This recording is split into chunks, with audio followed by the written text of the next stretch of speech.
I said, and everybody here has a clean slate. So I don't care how many points you scored last year. I don't care how many points you didn't score last year. I don't care who started. I'm like, for some of you, that's a good thing. Yeah. For some of you, that means maybe you have to prove yourself again. But that's life. You're going to get new bosses. You're going to get new supervisors at work. Whatever. You're constantly, every day is kind of a tryout for you.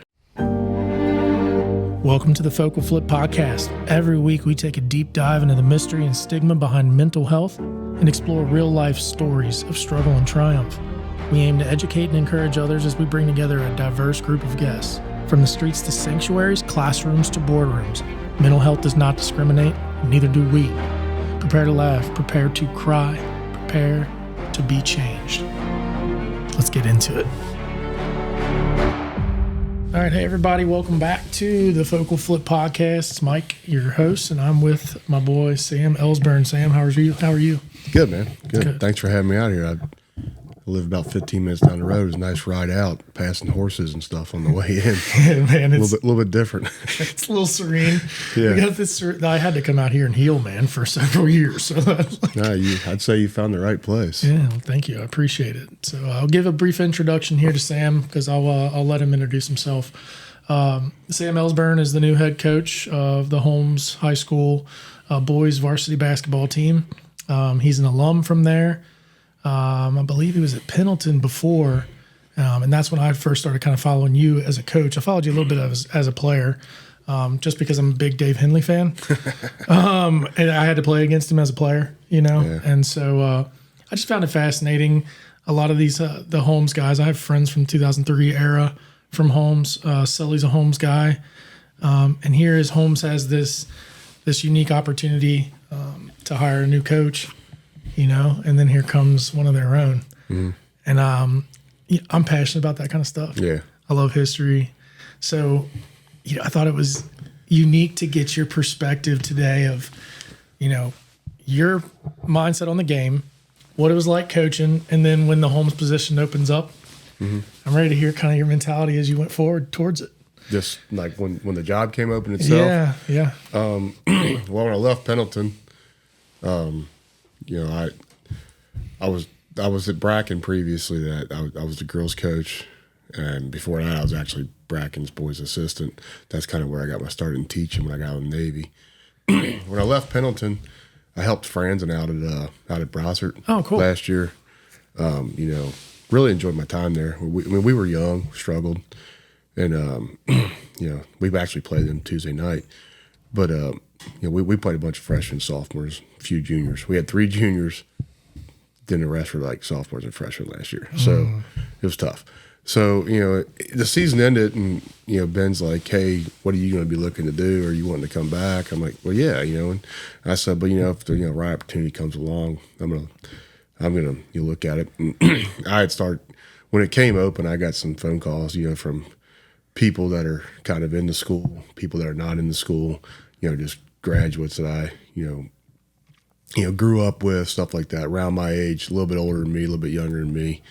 I just kind of started to, do my thinking on it. So I went ahead and, went down there and met with them. And, when I interviewed, it was more like just a conversation. When I talked to them, like, hey, how are we going to, change X, Y, and Z for the better? How are we going to do what's right for these kids? How can we get this, going back in the right direction? And, the one thing I just kind of told them was like, look, I'm passionate about what I do, and there's times that, the passion gets really intense. So I said, but these kids are going to get everything from me on a daily basis. And they do. I mean, and they're great kids. They are. I mean, and they've been through some hard times. And they were young and inexperienced, the last couple of years as well. Yeah. It wasn't like, they were playing. I mean, a lot of these guys have played for a couple of years. It's just, I'm glad to be back. I'm glad to be, dare I say, where I belong. That's easy to say as a coach, no matter where you're at. But it is special when you, like the classroom that I'm teaching in. Like I had classes in it when I was in school. Dude, that is cool. I picked Mr. Hune up every day for school. He still lives in Latonia, and he's 80 years old and he's still there every day. He works kind of works in the athletic department. Just double checking grades of athletes, seeing if somebody needs tutoring in something, or just kind of being a person they can come to for stuff. And I pick him up every day, and we got a nice little 5-minute ride to school every day where I either get how good yesterday was, or how we can improve this, or a story from 1974. That's awesome. Yeah, he's an interesting person. I love interesting people, man. He's been teaching there 59 years. Well, working in the building 59 years. He's a graduate himself. His senior year was the year they integrated the school. You're kidding me. No, I'm not. What's his name? Gary Hune. Gary Hune. Wow, 59 years in the school. I'm serious. That's one of the. I could maybe drive him out here. You might want to call him. I could maybe drive him out here for you. Did you come out? You bring him out here sometime. Yeah. Let's hang out. He.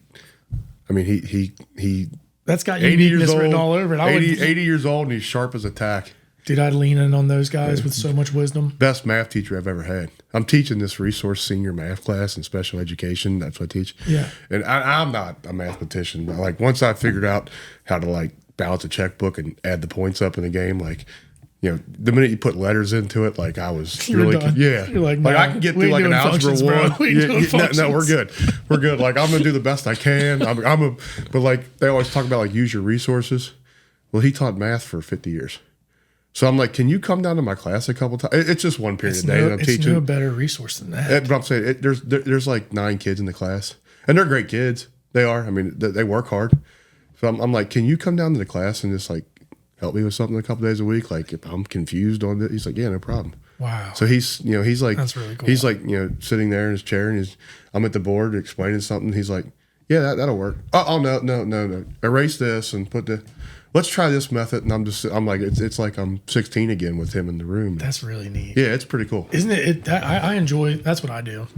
When I first got sober, there was this old group of guys in this one AA room, and when I first went in there, I would go by myself, and then eventually I decided, hold on, these guys got something I don't have. Yeah. And I started leaning in on them, dude. We're talking 40, 50 years of sobriety. Yeah. It's amazing. Like, so I do that too. And these older folks just have incredible wisdom. You can take advantage of it, or you can just not pay them no mind. I agree. I mean, it's amazing. And there's times, you got to go out and you got to find your own way with certain things. Oh, yeah, for sure. But, I mean, if I'm trying to figure out how to do something, I'm probably going to ask somebody who's done it. Now, I may have my own way of adjusting or modifying. Tailor it to yourself. Whatever. But, otherwise, you're just eventually you got to try and figure it out. Eventually, you're gonna look like a fool because it gets exposed, man. Yeah, it does. It always does. All right, well, congratulations on that. Because I thought about for me if I still wanted to coach and like say one day, like if I ever coached at my alma mater, even assistant coaching, it's special. It's just different. Yeah, it's a different type of feeling. So when you get that, when you have that role. Golly, I mean, we had some battles with Holmes like back in the day. And you guys come in there and you line up with administration with what you want to do. What's your first way of starting to implement that as you take over as a head coach of a program, especially at Holmes and it's your school? Well, let's see. I mean, it was like when I met with them, I had it laid out like the first 72 hours, the first 7 days, the first month, the first summer. The first thing I met with the kids. I mean, I interviewed them, I think, on a Saturday morning, and had a good feeling about it. I thought it went well. Kind of laid out, a plan I thought we could work. The committee, I knew a lot of the people on the committee besides the actual AD. Okay. Who I've gotten to know really well since then, Mr. Ellis. He's very good to me. Yeah. But when we met, he calls me on Monday and says, hey, the committee talked today. It was after school on Monday, and goes, we want to make you, we want you to be the coach. I said, okay. He goes, we have a teaching job for you. I said, okay. And he's like, well, I said, what's the next step? I said, I don't want anything announced until I've signed stuff. Yeah, sure. I get that. So I went down to the. I get that. I went down to. He actually called me. It's funny. I play in a golf league on Wednesday night at Devou Park, the Herman Felmas Golf League. He called me at like 3:45 and we were teeing off at 4 o'clock. And he's got like all these questions for me and stuff. And he's like, I need you to go down here and do this and do this. As you're getting ready to tee and off I'm your like, golf league. Mr. Ellis, do you need to do this right now? And he goes, no, tomorrow. I'm like, oh, okay, good. Because like my dad's in the cart and wondering what's going on right now. Tee off on one. Because I hadn't told him. You hadn't told him. I hadn't told him. So like we were teeing off on we were on the back nine that week. It's a Monday night golf league. I swear to you, it was so funny. So we're teeing off, and like there's 4 of us, and my dad's in the foursome with a couple other guys and myself. So they're like, "Come on, man, let's go." Like we're trying to get out there a couple minutes ahead of time because the rest of the league's like going to be going in front of us, and then are we going to be waiting? I'm like, "Hold on, this is important." And my dad is, so I get off the phone. I'm like, yeah, Mr. Ellis, I'll promise you I'll be down here tomorrow. And he's like, what's so important? I'm like, this was pretty important. No, this was my dad after I got off the phone. And he goes, what's going on? I said, sorry, I thought the head basketball coach at Holmes High School would have a minute to say yes to something. And he goes, what are you talking about? I said, that was the AD at Holmes High School. I just became the basketball coach at Holmes. And he's like, erupts, like all happy. That's neat. And then he hits one right in the woods. He shakes it. I swear to you. And I think I might have missed when I hit it. Did you guys give him? Well, it's a week. Couldn't get a breakfast ball. Who cares? That's awesome. You know, so, and then cool. that Tuesday I went down and I signed some paperwork, met with the superintendent, Mr. Garrison, very good guy. You know, supporter of the school, supporter of athletics, but, you know, he's academics first, and he should be. Yeah. You know, and but that's always said to me was, I do want to win, but I want to win the right way. And I said, well, we're on the same page with that. You know, I want these kids to win, but I want them to, you know, be able to go to college. I want them to, you know, if they're going to go in the military, you know, set themselves up to where they can be in success for that, not just win and that's it. You know, right. Then what? And then, you know, later that day, the next day, I met with the team and, you know, right after school and went down to the office, sat there and looked around and went, okay, it's mine now. And I'll never forget, I walked in the equipment room and there was stuff everywhere. And I just went, well, I guess I better start organizing this. We got a workout tomorrow. But I mean, we started working out within, you know, a few days and that's great. We really haven't stopped. It's just, you know, no different than anywhere else. You get it and it's just 100 miles an hour, you know. Start putting together schedules, start figuring out who needs what and where we need it, and you know. Well, and that's the thing. That's like when you first come in there, it's a big task, and you get to set the tone. It's the only chance to really set that tone. You know? I mean, you get one chance to make a first impression. That's it. I mean, when I met with the kids that day, I said that the days of us, you know, accepting not being any good and not working and, you know, even backing down, it's over. Like it ends right. I said, and everybody here has a clean slate. So I don't care how many points you scored last year. I don't care how many points you didn't score last year. I don't care who started. I'm like, for some of you, that's a good thing. Yeah. For some of you, that means maybe you have to prove yourself again. But that's life. You know, you're going to get new bosses. You're going to get you know new supervisors at work. Whatever. You know, you're constantly, you know, every day is kind of a tryout for you. Yeah. Always. So, you know, I know with the program, like what a lot of people say, like when I first went out to help out at Ryle, I had a lot of people who really know the game that would just be like, you know, it's really tough to coach out there. You know, I just had people who would say that. And then I learned a lot about coaching even more based on the areas that I go. So with some people were just saying like, you know, Holmes would be a challenging job. Like, why do folks say like, all right, you know, it's going to be tough when you're coming in to build a program, you're coming in to fix something. Like, why do they say those kind of things? Like, hey, it's going to be tough for them to turn around, or, you know what I'm saying? Like, well, I mean, I think one thing at Holmes is you look at the past success, you know, from, you know, the 2000s, the 90s, the 80s, the 70s, you know, even, you know, the Beetle Bolden era in the early 2010s. Oh yeah. I guess my question is, what is your definition of a turnaround? There's only one team that wins. Question. There's only one team that wins the state championship every year. Now, do I think we can be better than we've been in the past few years. Yeah, I mean, quite honestly, I think the kids have put the time in. It's nothing necessarily that I've done. I think we already are. I think so too. And part of that is just they're older, they're a little bit bigger, a little bit stronger, they're in better shape. And we've put the time in, and we have a good coaching staff there. And, I think, we hired a new principal this year who is an athletic supporter, Mr. Brown. He taught there for a while, and he's also, a preacher he has a church in town. So he's kind of all in on the community culture aspect of it. And, I mean, the one thing that I think I was able to say to these guys, just in terms of rebuilding, I was like, guys, this program is the pride of the city. That's just my opinion. I mean, I know I'm biased.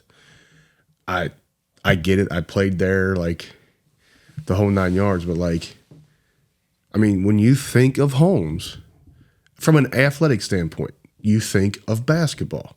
That's not to say that it's more important than other sports. It's not. It's not. Every coach there, they all work. It resonates with me, Sam. The baseball coach there is one of my best friends in the world. Eli Floor is one of my best friends. I love Ben Nevels. The girls' basketball coach, Zuri, is working her butt off on a daily basis. That's just, I know the softball coach, Dan Curtis. We're getting a new softball field. Everything, they're all important. But there's something about that school, that city, that resonates with the boys' basketball program. And a lot of people take a lot of pride in it. And seeing it in the grand scheme of things, it doesn't mean that, anybody's better off financially. It doesn't mean that necessarily your life is a whole lot better, but it does make people happy. And the biggest thing, just in talking with, friends of mine that played, that didn't play, and the ones that played before me, they like to see it, just the toughness of the kids coming back out. And I think we're starting to get to that point where it's like, it's obvious it means something to them.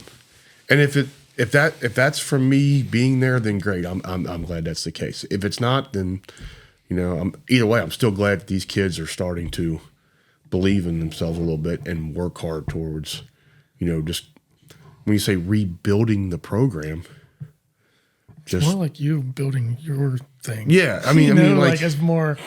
I guess I was trying to say, like you weren't, because I remember you're not going to wake up every day and be the top team in the state. Al Huff, unbelievable player, dude. That's just why when you said that, I resonated with. And it's no knock to the other parts of the program at Holmes. I'm a basketball guy. I'll always know Holmes is basketball. Yeah. And when I went and watched the boys play, like when they had Huff in them, great player, dude, great basketball. And they've always been, and they've won titles.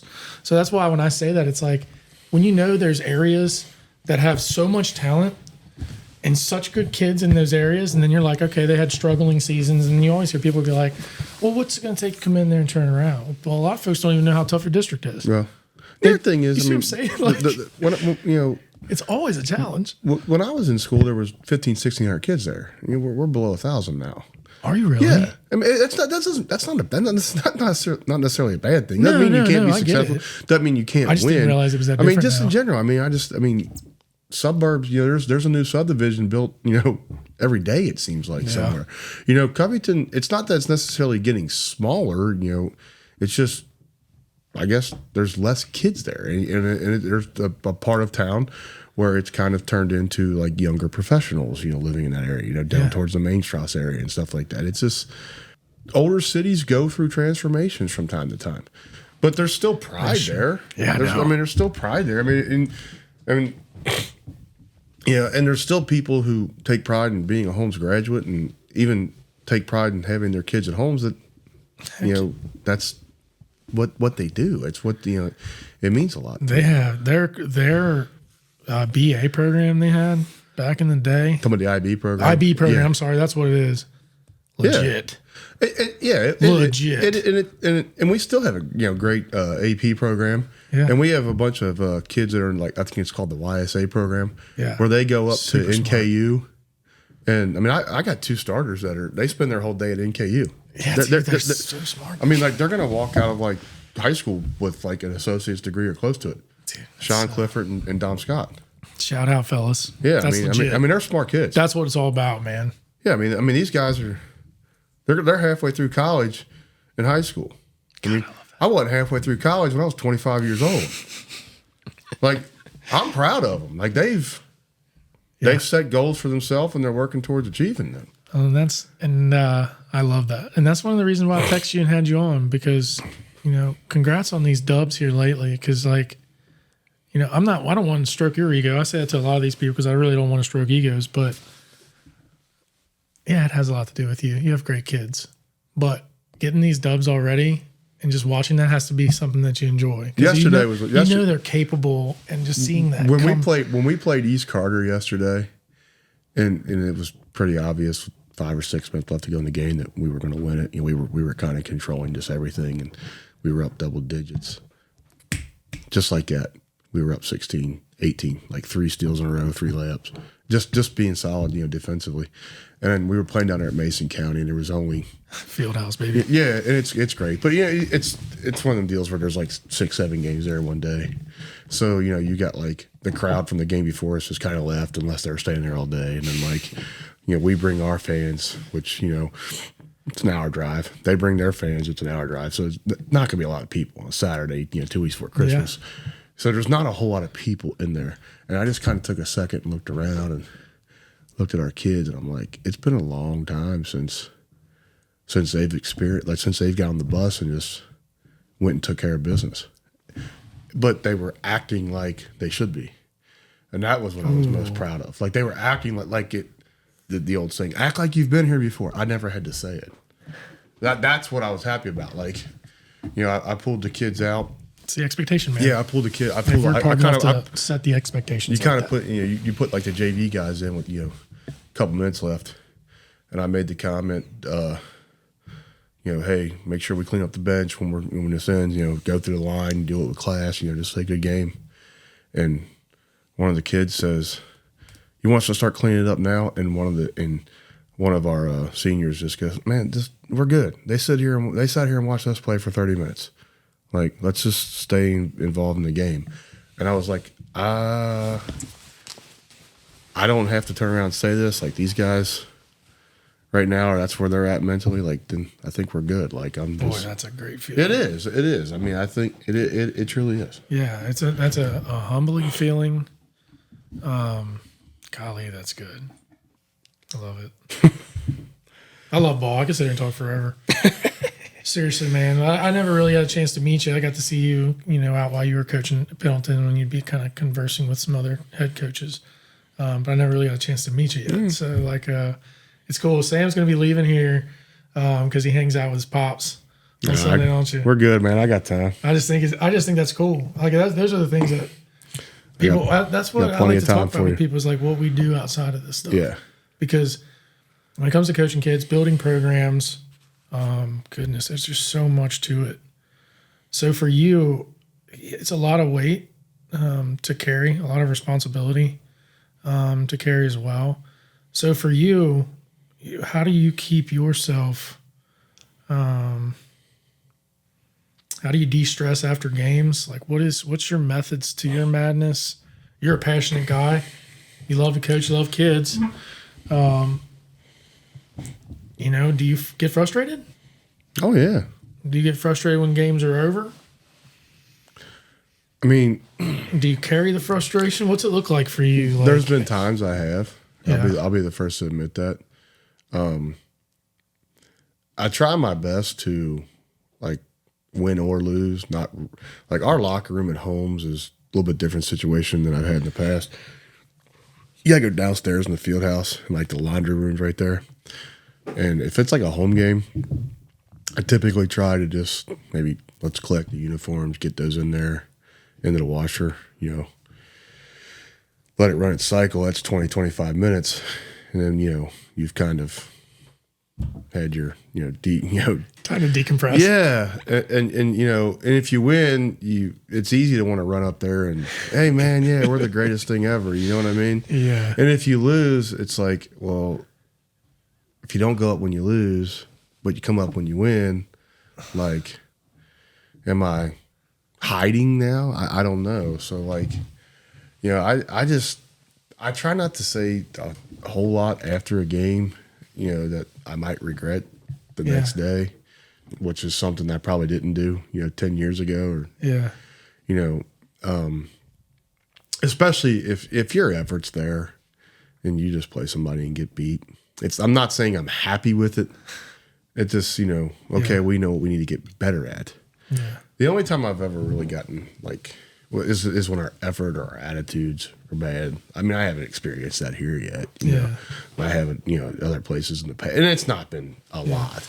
But there's been a few times I'm like, you guys, you weren't ready to play. I guess that's my fault, and I only know one way to fix it. And I'll see y'all tomorrow. You know, stuff like that. But occasionally you got to do that stuff. Yeah.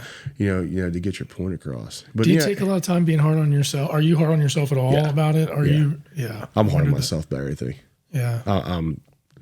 I think there's times I'm unfair to myself. Probably. No kidding. I've been told that. Yeah. Yeah. I've been told like you spend so much time being hard on yourself and trying to be this. You know, not trying to be like your mindset is just. Work. I've been told this by a few people. Your mindset is just work hard, toughness wins. Like you build walls around yourself, and like, yeah, I've been told that. I know I'm too hard on myself. Really? Yeah, I know. It's something I try to work on all the time. Yeah, I appreciate you sharing it. Yeah, that was my struggle. Yeah, I was super hard on myself. Yeah, that was it. You know, like, and it's not saying that you struggle with it. It's like it can be an endearing quality as well. I mean, it's all characteristics. It's just. I mean, I just call them a character defect, call it a character strength. It's an awareness thing. Yeah, I mean, I'll be the first to admit, like I'm way too hard on myself. And like, so your way to respond to that is, all right, let's work. Yeah, it's the only thing I know. I'm just being honest with you. It's the only thing I know. Yeah. You know, to blow off steam after a game, you know, I might, you know. You got buddies there. Hey, you know, we're going to Barleycorns. We're going to B-Dubs, you know. I know. I love doing that. Yeah, well, you know, well, and, you know, I'll be the first to admit sometimes you just don't want to do that. I've told Blaze, we're going to my place. Yeah. I don't want to be around, like. People. Humans. And that, but, you know. Just us. Yeah. Let's unfiltered for a little bit. Yeah. And, you know, just because you're coaching doesn't mean you got to be a socialite all the time. Yeah. You know, and I tell these kids all the time, like, if I spent every time somebody said something to me or about me, especially during a game, if I responded to that, I would never see what is going on with the field. It doesn't mean that it's bad or good either. Like, I've heard, great job there, Sam. Like, I hear it occasionally. I'm not necessarily listening to it. Yeah, you know, whether it's, and then I've heard, what are you doing? You know, I'm like, just don't respond to it. Yeah. That's and sometimes I think that's just, I know it's the way for me to do it right. But what good's going to come from responding to it? Not much. So I don't know. You know, and you know, I tell kids all the time, if it's not going to matter in 10 years, try not to matter. Try not to worry about it for 10 minutes. Oh, yeah, you know. So I like that. I mean, like, if it's not going to matter in 10 years, try not to worry about it for 10 minutes. Yeah, I love that.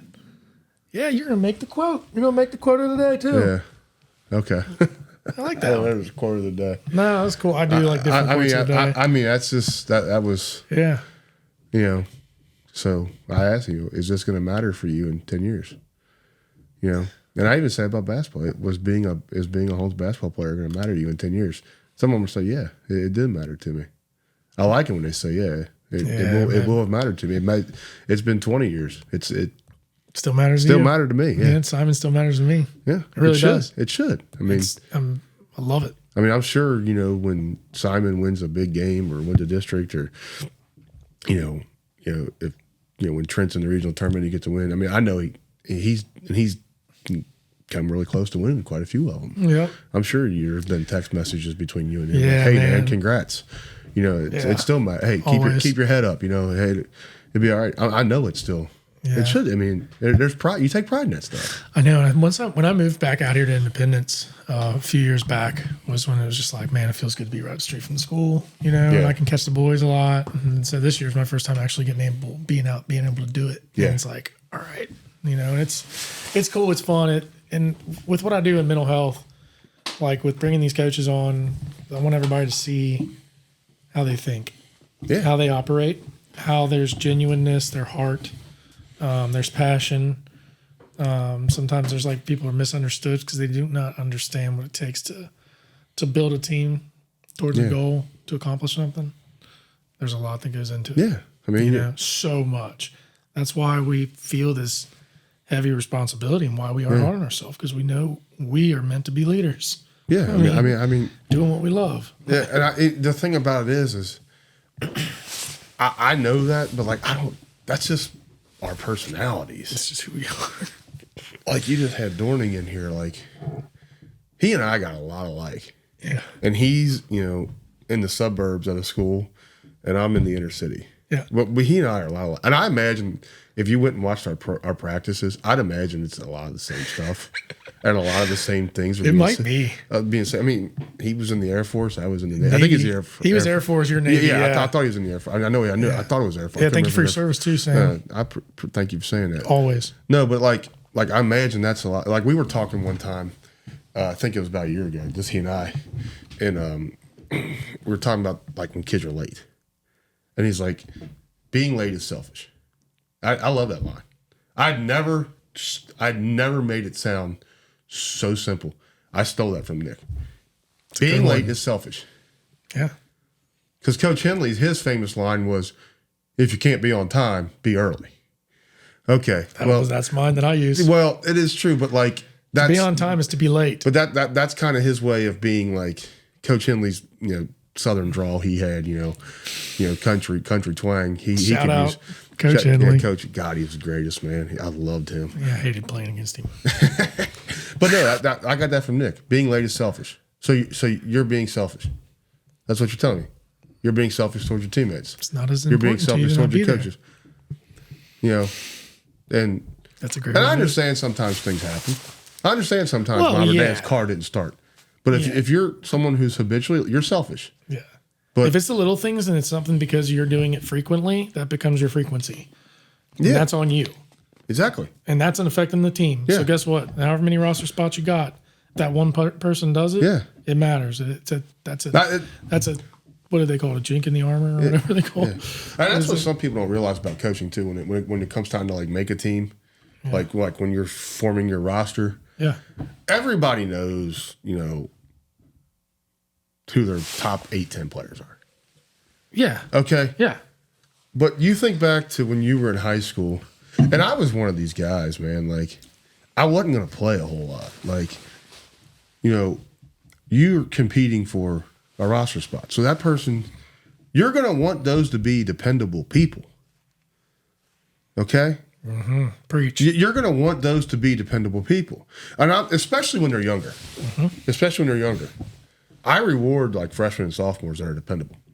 Ooh, I do. Because they're the ones who are going to be setting the example for kids, in a year or two. Sorry, like you can't just, you've got to do the right things. Yeah. And we're not asking you to do something that's be on time and work hard. Yeah. Work hard in the classroom. It's the simple things, man. Yeah, just do the right thing. Yeah. It's the simple things. Yeah. And that's one thing that I did like about you that I noticed. It's not you've never met a stranger, but you're always. What I've noticed is you're always looking to get better, and I noticed it because you do seek out the coaches too. Oh yeah, it's really cool. Like you seek them out, and you're taking pieces of wisdom from all of them, and those are the people that end up being the most successful. Yeah, and they end up trickling down the success to all of the players within the program. Yeah, everybody underneath them. I mean, I always see you, like if I've seen you at a game or a tournament or something from afar, I would see you going chatting with Sully or see you with another coach, and it's like that's good. Have you always just been like that, where you seek people out you just I can't shut up. You just love it. I can't. I love basketball and I like talking. I mean, I love conversation. It's fun, isn't it? It can be, yeah. Until you say something you regret. All the time. But I don't even care about that anymore. But my problem is I don't have any regrets anymore. I love conversation, but there's times where I need to do a little bit less of it. I'll be the first to admit it. But yeah, I love basketball. I love coaching in general. I love studying coaches' tendencies and mannerisms and stuff. And I've gotten a little bit from everybody. Yeah, I think that's what I did notice about you. It's not that you're trying to learn and scout their team. You are literally learning, and acquiring. Yeah, I mean, I love that. I think of the 3 guys that I've coached with. Well, 4 now, counting Ben. I'm sorry, Coach Henley. You'd never know. Like, he was straight poker faced. But then, like, when you're sitting on the bench with him, when you're an assistant coach and you see the way he's interacting with, like, players and officials, like he had his ways of getting his point across. And one thing I learned from him was put your hands in your pockets. When you're talking to an official, put your hands in your pockets. And he always did it. I've never heard that. It wasn't that he said it. It's just what he did. He said, put your hands in He never said it. He did it. He just did it. He did it himself. Like, when he was really angry about a call, he would. So that was his thing. Yeah. So, like, the other night, I kind of did that.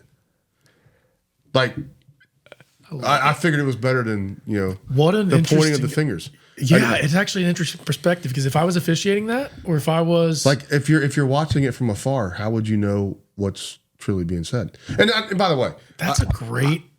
I should start with this. That's unique. Most officials are pretty good. Yeah, most of them are. Yeah, okay, for sure. So, and some there's been some aren't, man. Some are terrible. Well, but they're green too. So. Well, I mean, my whole thing with that is, like, most of them are pretty good, and for the most part, they're really good people. Great people. So, like, they're not there to make you look bad. They're not. Nope. And they don't make a lot of money doing any of it. No, they don't. And they don't. And I try to be respectful and mindful of that. But if your hands are in your pockets, especially when it's just like somebody like as close as we are right now, and I'm not pointing the finger right here doing this, maybe it looks more respectful to them. Maybe it calms me down. And to the person sitting in the stands, I don't necessarily look like I'm being a jerk. Wow, man, it's something that simple. What a way to look at that. And really? Then just that body action and movement alone. Yeah. Wow. And then because it's like a respect for it, but showing the frustration and discontent from the situation. Yeah. And what a way to carry yourself. And then, I worked with Coach Carr, who, I mean, you played for. I love him. Yeah. I mean, he was my middle school coach. That's my guy. I love the guy. I mean. That's my guy. I can count on, one hand, like, the 5 most important, probably, men I've had in my life. Yep. And he'd be one of them. Oh, man, Brad is amazing. His whole family. But, he's an intense guy. Incredibly. But he knew how to get kids past what they thought their limits were. So, I'm working with him, and I'm trying to figure out how exactly does he do this. Okay? It wasn't all X's and O's. Sometimes it was, just brick and mortar. Like, we have to be tougher than them. You're not going to win this game any other way. Yeah. They are more talented than us. Yeah. How are you going to find a way to still be more successful? Yeah. And then one thing I love when I don't know if you've ever met Coach Henson, but when I was at Bracken with him. Jason Henson? Yes. I played against him when I was assistant coach at Ryle. Really nice guy. Yeah. Scouted him out. Didn't really get to know him as a person, but I followed some of his stuff on Twitter. He's always one play ahead offensively. I'm telling you, he is. Yeah, little wizard, huh? And he's always been in a small school. He's always, the most kids he's probably ever had was at Bracken was, 300 kids in the school. He was at St. Pat where there's 75, 80 kids in the school. Augusta's around a little bit more than 100. But he's always got his kids. They run their stuff, and you've got to guard it. He's always one play ahead. He might be the best in-game adjustment offensive coach I've ever been around. And when I coached with him, I said, "What do you want me to do?" He said, "I want you to coach the defense." I'm like, "What do you mean?" He's like, "Just coach the defense." He's like, call the defense. Just call the D. But, you know, I'm like, he's like, well, you know, maybe we shouldn't press so much because, you know, we're only going to be this deep. You know, he's like, I'm like, so how do you want to guard it man to man? He's like, dude, you know what you're doing. Like, just, what do you think we need? He's going to say, you take the reins and I'll fix it if I need to fix it. Yeah, pretty much. Yeah. So I learned a lot from that, you know, how to empower coaches. Yeah. Like I have a couple assistants now. I have 5 assistants on our staff, but, you know, when we're in practice, like Coach Walsberg or Coach Watts, they'll take the bigs. You know, and I'll tell them, hey, I'd like to see this, like to see that. You know, when we, you know, we split up guards and forwards, you know, a couple times a week for, you know, 20, 25 minutes. And they're like, well, what do you want us to do? I'm like, I want you to get these kids better. Fine, you're here to cut. Like, I'm not. Like at some point, like I'll let you know if I have to see something. Yeah. And then with like Coach Simpson, he played at the Mount and played at North College Hill. St. Joe, baby. Yeah. I mean, he's 25 years old. You know, he's down there working with our guards, and he's like, what do you want to see here? I'm like, dude, like you're still in shape and doing this stuff. Go to work. Like they don't need to see my crossover. Like it wasn't that good when I was your age. It's terrible now. Like they see you do this and do it well. They're gonna mimic it. I mean they're gonna you know they're gonna want to do it. Yeah. They want to be led. They want to be led. They want to do it correctly. Talking about kids? Yeah. Yes, kids want to do it correctly. They want to do things deep right. down, they want to win. Like they want to grow. Deep down, kids crave structure. Yes. They crave structure. Yeah. That's the thing that I have that I loved. I mean, I played for Scott Humphrey, Brad Carr, Trent Steiner, Jason Bach. Mm-hmm. You know, Chris Riemann was the freshman coach. But that was the thing with them. Like the more that I talk about it, the more I realize how good that staff was. Like, did you know Scott Humphrey? Yeah, I know Hump. Yeah, I love Hump. I mean, he won what 3 or 4 regional titles in Clark County. Dude, he's one of my faves. I mean, you look at like coaching trees. Yeah. Just from being around Brad and Dave. Yeah.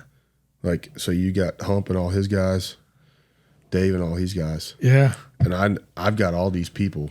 Yeah. Like, I mean, I've asked Trent his thoughts on stuff before. Heck yeah, man. I mean, he runs. I remember a few years back, he was running like this, like 1-2-2 trapping half court zone. He's got some great stuff. And he plays us and just kills us with it. This is like before COVID.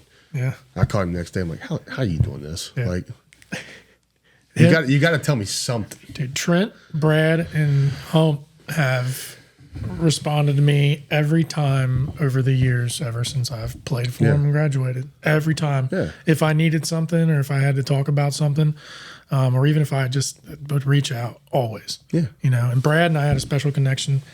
His nephew, Adam, and I played together. And then, dude, I just could never get away from Brad. I played on Brad's golf team. He's the one that got me golfing and everything too. So, love the dude. He takes that stuff way too serious. Maybe it's just because I'm terrible. I've been working on my game, and I'm gonna go. I'm ready for him next year. I'm done working on my game. I'm just gonna go play. If I hit a good shot, I'm happy. Like, but like he'll be like, you know, if you try, if you move your foot here or you take, I'm like, dude, stop talking. I'm gonna hit this ball. And then I'm getting back in this cart. And then he probably laughs at you. And he's just like, oh, here we go. Here we go. Here we go. Oh, dude, get me out. Let me go play with you guys next year. Getting so defensive again. I'm like, dude, if you just, like, you're here trying to break par, and I'm here trying to get some sun. I got to come play with you guys. Put me in the next foursome. Occasionally. I mean, we go maybe once a year. I don't care. Let's do it. Let's go twice. Okay. That'd be fun. That'd be so fun. You will see me and him argue. I can tell you that right That's now. all I want to see. It goes back, like, 30 years. That's what I want. That's why I want to go. This is why I love hanging with all you guys, dude. It's because everybody's awesome and real. Yeah. And everybody grows and they give each other shit, you know, and everybody's always about getting better. All with the same goal of helping kids. Yeah. It's crazy, man. It's just fun. It's a special thing. I mean, I think it's hard. It's like, I think that's what I enjoy the most is, obviously you enjoy winning, but what I enjoy the most is just seeing kids get better and seeing how they're like, oh, okay, I can do this now. Like I am in better shape now. Like there is a method to why we're running these steps in the field house all the time. There was a reason why, like, Like, and kids have changed. They had like their minds. It's not necessarily all bad either, but like they're not afraid. Like when we would talk, coach. When we were playing, coaches would say something. You didn't necessarily challenge it all the time. I had kids. When you going to run with this, coach? When you going to run with this? So finally, one day I went out and did it, just to prove that I could. I can still do this if I have to. I finished dead last. We left. We ran for school. We ran all the way down by Mike and Field, down Eastern Avenue. Came back. Just nothing they couldn't handle. And as I stood there, they were like mimicking me, like clapping it up as I'm jogging in at the end. Like I'm just dying. I'm like, well, How cool is that? Yeah, but I'm saying if that's what it takes to relate to these kids, Bingo. If that's what it takes to like, Bingo. Okay, like he's in this for us. Yeah, I'm not just going to tell you. I'm going to show you. Yeah. Yeah, I was running suicides at Ryle. I was fat. Fatter than I am now. Just to say I can do it. I can be fat and still shoot threes, so I'd sit out there and spray threes all day long. But yeah, I think my suicide days are probably over, but I made it through. I got clapped up too. I think they just did everything with me when I was heavy for the humor. Yeah. Because how we do. We all bust each other up, man. Yeah. But no, it's great. I'm excited to see you take the reins out there. I've really enjoyed this conversation, getting to know you more personally. I always say like anywhere I've went in my business career or profession, I like to always say dubs only, stack your wins. So like when you got your first win, I was like, that's cool. I just got my Twitter up going there at Holmes. I'm like, all right, here we go. And start stacking our wins up. Well, but the wins are all day, every day with these kids, man. Yeah. And so I just want to post those wins and highlight that for you because it's fun to see you back head coaching again and at your alma mater. And you got the right mindset and the right demeanor too. It kind of gave me like a new lease on life too, in a way. Like I probably needed a change. Yeah, like sure. Like I needed a change, but I had to kind of go home to do it. Like there's still days I wake up, I'm like, damn, man, I'm the head basketball coach at Holmes High School. Yeah, like, but that's surreal. Yeah, you're like surreal. And it is neat. It is cool. It was never. I always say it's your dream job. It's your dream job. No, it was a goal. I'm not real big into like dreams. Like, okay, I want to be a millionaire. Well, how are you going to do that? Stuff like that. I'm not real big into dreams. I like trying to obtain things. I set the goal and get to it. That's just always kind of been, my mindset, I guess. Well, you can see it, man. Well, I'm looking forward to following you guys this season, and we'll get ready to wrap up here. Great conversation. Is there anything that you want to end on? Whatever you got's good for me, man. You got any random questions or whatever, you can go ahead. Dude, it's been a great conversation. I got to know you as a person, and I'm excited to see how the team does. But it's not just that. I think they're all going to grow like crazy. You mentioned Dan Curtis earlier. I love that guy. Yeah, he's one of the best, man. He still does the PA for us. I love Dan. Yeah, he's. When I got the job, because his son's coaching with Nate. Yeah, Ryan's coaching with Nate. And they were together at Boone. And I think he did it for a few years and then, kids, Yeah. So I think he's back with him at Connor now. Yeah, he jumped out there.